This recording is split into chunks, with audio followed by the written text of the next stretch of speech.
Can you be good without God? Let's find out. Absolutely astounding. There you have it. Undeniable proof that you can be good without believing in God. But wait, the question isn't, can you be good without believing in God? The question is, can you be good without God? See, here's the problem. If there is no God, what basis remains for objective good or bad, right or wrong?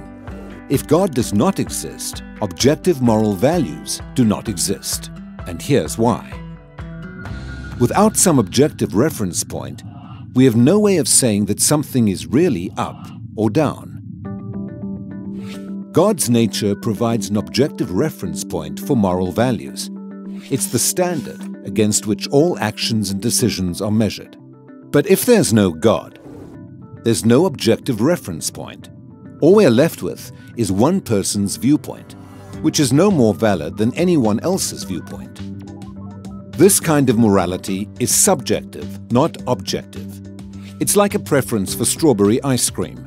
The preference is in the subject, not the object. So it doesn't apply to other people. In the same way, subjective morality applies only to the subject. It's not valid or binding for anyone else. So, in a world without God, there can be no evil and no good, nothing but blind, pitiless indifference. God has expressed His moral nature to us as commands. These provide the basis for moral duties. For example, God's essential attribute of love is expressed in His command to love your neighbor as yourself. This command provides a foundation upon which we can affirm the objective goodness of generosity, self-sacrifice, and equality. And we can condemn as objectively evil greed, abuse, and discrimination. This raises a problem. Is something good just because God wills it, or does God will something because it is good? The answer is neither one. Rather, God wills something because He is good. God is the standard of moral values, just as a live musical performance is the standard for a high-fidelity recording.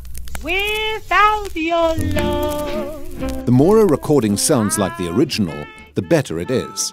Likewise, the more closely a moral action conforms to God's nature, the better it is. But if atheism is true, there is no ultimate standard. So there can be no moral obligations or duties. Who or what lays such duties upon us? No one. Remember, for the atheist, humans are just accidents of nature, highly evolved animals. But animals have no moral obligations to one another. When a cat kills a mouse, it hasn't done anything morally wrong. The cat's just being a cat. If God doesn't exist, we should view human behavior in the same way. No action should be considered morally right or wrong. But the problem is, good and bad, right and wrong, do exist. Just as our sense experience convinces us that the physical world is objectively real, our moral experience convinces us that moral values are objectively real. Every time you say, "Hey, that's not fair, that's wrong, that's an injustice," you affirm your belief in the existence of objective morals.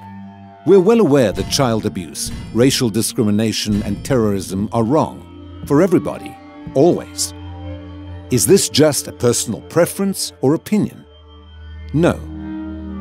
The man who says that it is morally acceptable to rape little children is just as mistaken as the man who says 2 + 2 = 5.